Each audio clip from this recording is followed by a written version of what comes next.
Let's dive into the fascinating world of open organizations. Using the Open Organization by Jim Whitehurst as our guide. Oh, I'm excited for this one. He's the CEO of Red Hat, Yeah. a billion-dollar company built on open source software. And they're not just surviving, they're thriving. Right, their power systems used by A huge number of companies. 90% of Fortune 500 companies, to be exact. It's pretty remarkable. So Whitehurst's book is like a blueprint for success. And it's not just theory.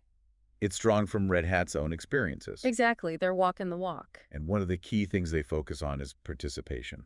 As a driver for innovation and growth. Right, so how do they actually do that? Well, Whitehurst makes the distinction between crowdsourcing and open sourcing. So crowdsourcing is more like, Asking a crowd for input on a specific problem. okay, like a one-time thing. Yeah, whereas open sourcing is more about... Ongoing collaboration. Exactly. It's like a continuous cycle of ideas. Sort of like how scientists work together on the Human Genome Project. Precisely. And Red Hat takes this concept even further. Applying it to their entire organizational structure. They're not just building open source software. They're building an open source company, Exactly. Which lets them tap into a huge pool of talent. both inside and outside the company, And that creates a network effect. where each connection brings in new perspectives. Expands their reach. It's like a snowball effect for innovation. And it allows them to compete with much larger companies. Which is amazing. Size isn't everything. Definitely not, especially when you have the right approach. And a big part of that approach is purpose and passion. Whitehurst believes people aren't just motivated by money. They want their work to have meaning. Exactly. Like at Whole Foods, their commitment to ethical sourcing. And healthy food resonates with employees and customers. Or Zappos, where Tony Hsieh prioritized customer happiness. Creating a really unique company culture. For Red Hat, this purpose comes from their dedication to open source software. Which encourages collaboration and shared innovation. Make sense? So this raises a really interesting question. What role does emotion play in the workplace? Traditionally, workplaces have kind of suppressed emotions, Encouraged a purely rational approach, like those old economic models. where everyone is always acting in their own self-interest. Exactly. But Whitehurst challenges this, He says positive emotions are actually crucial. like excitement, enthusiasm, even inspiration, And he even tells a story about Red Hat employees. who are so passionate they got Shadow Man tattoos, Shadow Man. the figure in the red fedora from their logo. Oh, wow. That shows serious commitment. It's not just a job for them. But Whitehurst distinguishes between purpose and passion. And what he calls engagement. So engagement goes beyond just feeling good about your work.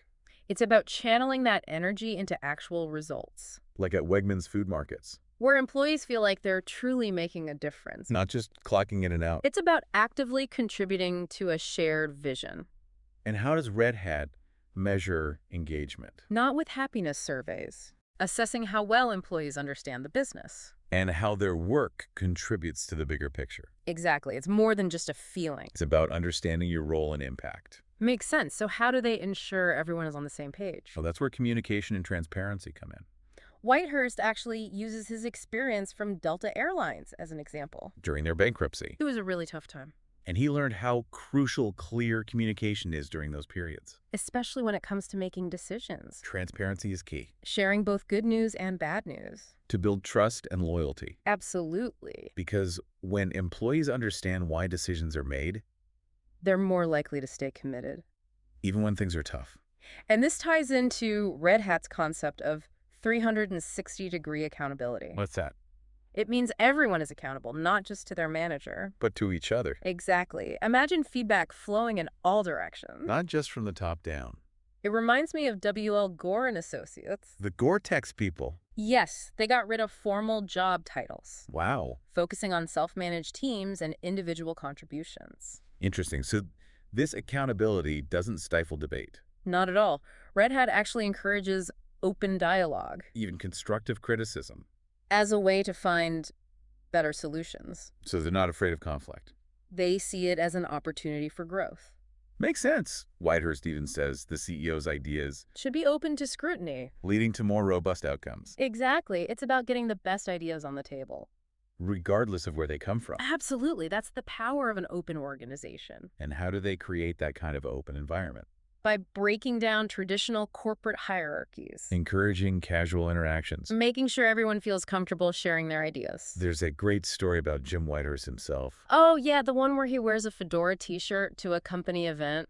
Yeah, that's pretty He cool. shows he's not trying to be above everyone else. He's one of the team, And it helps break down those barriers. leading to a more inclusive and collaborative workplace. Exactly. And it extends to their decision-making process, too. How so? They involve the entire company in shaping their mission statement.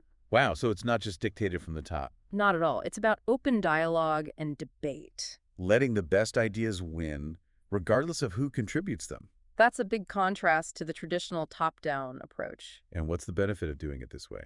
Well, it creates a sense of ownership and buy-in. Makes implementing change much smoother. Because everyone feels like they had a voice. It's like a collective effort. Exactly, and that's a powerful thing. It really is. But how do they maintain this openness as the company grows?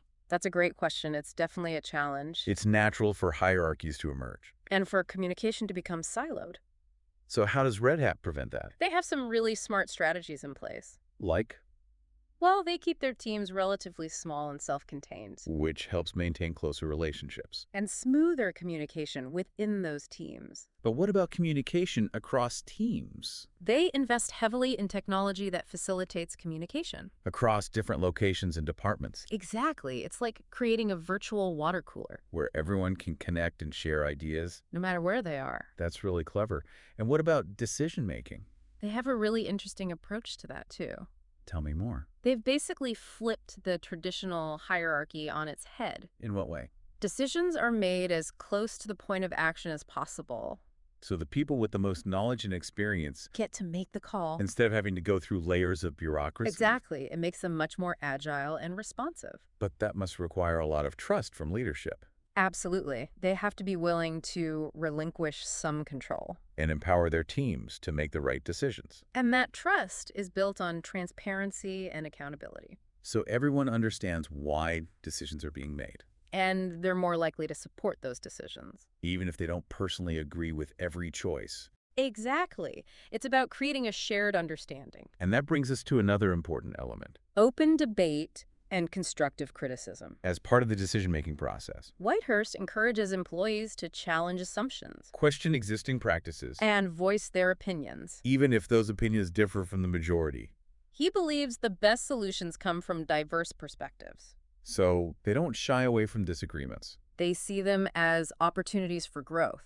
But how do they ensure that those disagreements remain constructive, By fostering a culture of respect and psychological safety, where everyone feels comfortable sharing their thoughts? without fear of reprisal or ridicule. That makes sense, but conflict is bound to happen sometimes. It's inevitable when people are passionate about their work. So how does Red Hat handle conflict? They view conflict as a potential catalyst for growth, Not something to be avoided. but something to be managed effectively. And how do they do that? By teaching employees how to engage in constructive dialogue Listening to understand, not just to respond. and finding common ground, even amidst disagreements. It sounds like they're building a culture of emotional intelligence. Absolutely, and they provide training to support that. So they're equipping their employees with the skills To navigate the complexities of an open organization. and to turn potential conflict into something positive. Exactly. They see conflict as an opportunity for growth. Now, the big question is, does this whole model actually work? Does it translate into real-world success? That's what matters in the end. And Whitehurst argues that it does. He points to their financial performance Their track record of innovation and their high employee satisfaction scores. as evidence that this approach is effective. So it's not just a feel-good experiment. It's producing tangible results, And he backs this up with real-world examples. showing how their open organization model has helped them overcome challenges Seize opportunities. and achieve some remarkable things. But he also acknowledges that their journey isn't over. They're constantly evolving and refining their approach. Always looking for ways to improve. Because the pursuit of openness is an ongoing process, And that willingness to adapt and learn. is one of the most valuable lessons we can take away. In today's rapidly changing world, We need organizations that are flexible agile. and responsive to change. And Red Hat provides a great model for how to achieve that. But can this model work outside of software development? That's the question we need to explore. Can these principles be applied to other industries? with different challenges and constraints? It's a question worth pondering. Because if this model can work elsewhere It could have a huge impact. on how we approach all sorts of problems. Absolutely. The possibilities are really exciting.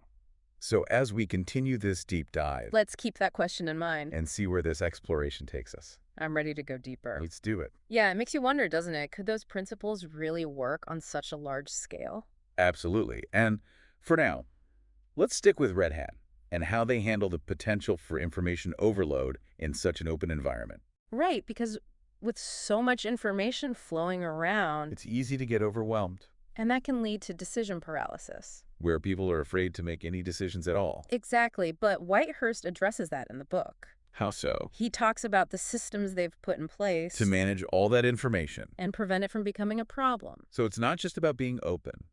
It's about being open in a structured way. That makes sense. So what kind of systems are we talking about? Well, their internal communication network. It's a lot more sophisticated than just email. They have dedicated email lists for company-wide announcements, Forums for open discussion, collaborative document editing platform, like wikis. where people can work together on documents in real time. That's pretty cool. And the key is that these tools are accessible to everyone. No matter their role or location, It creates a truly level playing field where everyone can participate, and contribute their ideas which fosters a sense of ownership. and encourages accountability. Because when people feel like their voice matters They're more likely to be engaged. and invested in the company's success. Exactly. It's all connected. But what about leadership in this kind of environment? How do they adapt? It must require a real shift in mindset. Definitely. Whitehurst talks about how leaders in an open organization They have to learn to relinquish some control trust their teams to make informed decisions. and take responsibility for the outcomes, It's a big change from the traditional command and control style where leaders are expected to have all the answers. and make all the decisions. But in an open organization, It's more about empowering others, creating a collaborative environment where everyone can contribute. and grow Exactly. It's about tapping into the collective intelligence. of the entire organization. And that brings us to another interesting aspect, Red Hat's approach to performance management. which is also very different from the traditional model. How so? They've moved away from the typical performance review, The annual or semi-annual evaluation, where employees are judged based on their past performance, which can be quite stressful. and often doesn't lead to much real improvement. So what do they do instead? They've implemented a system of continuous feedback Where feedback is given and received regularly. throughout the year. And it's not just from managers to employees, It flows in all directions. from peers. From subordinates. Wow. Even from customers. Wow, that's a lot of feedback. But the idea is to create a culture of ongoing learning, Where feedback is seen as a gift a way to help each other grow and develop. instead of a punishment. It's a really positive approach, And it ties back to that concept of 360-degree accountability. where everyone is responsible for helping each other succeed. But as companies grow, Maintaining this level of transparency and communication, it becomes more challenging. it's natural for hierarchies to emerge. And for communication to get siloed. How does Red Hat prevent that? They have a few strategies. First, they try to keep teams relatively small, Self-contained which helps maintain those close relationships. and facilitates smoother communication. Makes sense. But what about communication across teams? That's where technology comes in. They invest heavily in tools. That enable people to connect, Collaborate. no matter where they are, It's like building a virtual workplace, where everyone can stay connected. even if they're not physically in the same location. Exactly, and this helps break down those silos, Keep communication flowing freely. which is essential for an open organization. But perhaps the most interesting aspect of Red Hat's model. Is their approach to decision-making. Tell me more. They've completely turned the traditional hierarchy on its head. In what way? Decisions are made at the lowest possible level, By the people who are closest to the action, who have the most knowledge and experience in that area, so they're empowered to make those decisions, without having to go through layers of approval. which makes them much more agile and responsive They can adapt quickly, to changing circumstances. which is essential in today's fast-paced world. But doesn't this approach require a huge amount of trust from leadership? Absolutely. It's a fundamental principle of open organizations. Leaders have to be willing to let go. Trust their teams. Empower them to make decisions. And that trust is built on transparency and accountability. Everyone needs to understand why decisions are being made. and have access to the information they need to make informed choices. Which brings us back to the importance of open debate and constructive criticism. As part of the decision-making process, Whitehurst encourages everyone to participate in these discussions. to challenge assumptions, question the status quo, and offer alternative perspectives. He believes that the best decisions. Emerge from a diversity of viewpoints. So it's not about avoiding conflict. It's about embracing it. As a catalyst for creativity and innovation, But for this to work, it's crucial to create a culture where people feel safe to speak their minds. without fear of judgment or retribution. That's where psychological safety comes in. Everyone needs to know that their opinions are valued, even if they disagree with the majority. Which is a big challenge for many organizations. Where conformity is often rewarded and dissent is discouraged. But Red Hat seems to have found a way to overcome that. By actively promoting a culture of openness and respect, But let's be realistic. conflict is inevitable. When you have a bunch of passionate people. Working together towards a common goal. So how does Red Hat handle conflict?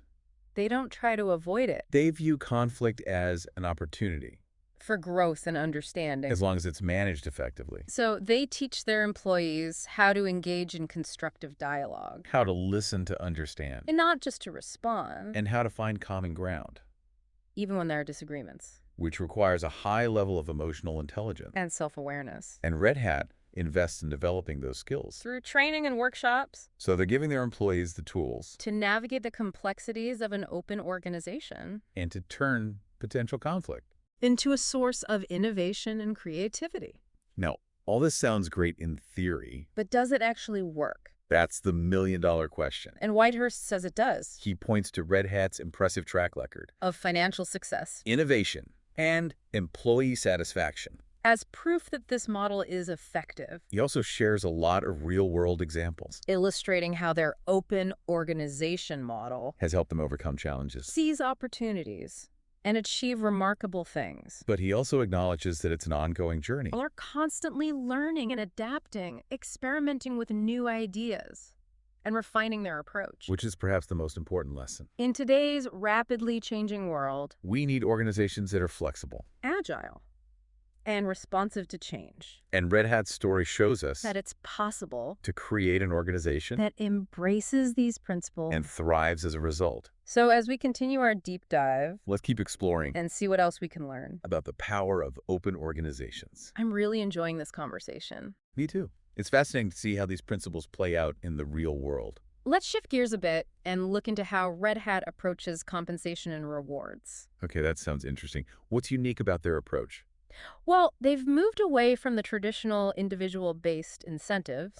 So not just focusing on individual performance. Right, they've adopted a more collaborative model. Interesting, because in an open organization, Success is a team effort. makes sense. Everyone contributes. Exactly, and their reward system reflects that. So how does it work? A portion of an individual's compensation, Is linked to the performance of their team.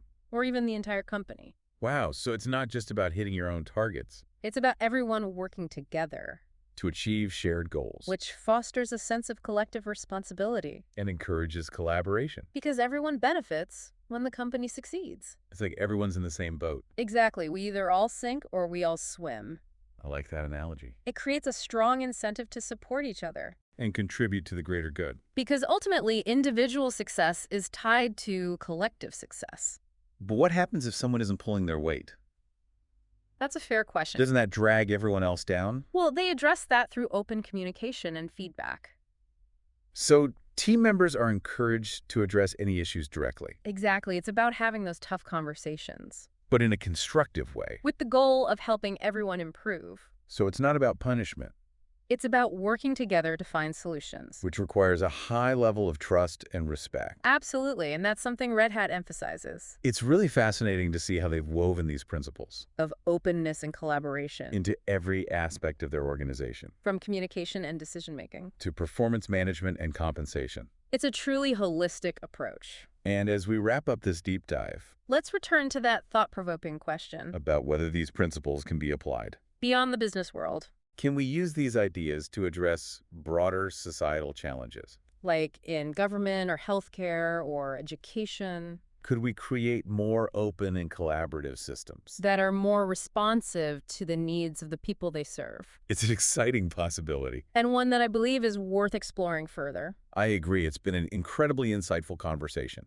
Thank you for guiding us through this fascinating exploration. of open organizations and Red Hat's unique approach. It's giving us a lot to think about. And for our listeners, as you reflect on what we've discussed today We encourage you to consider how these principles might be applied. in your own lives and work, Perhaps the key to a more collaborative innovative and fulfilling future. lies in embracing the principles of openness Transparency. and participation. The possibilities are endless. Thanks for joining us on this deep dive. Until next time.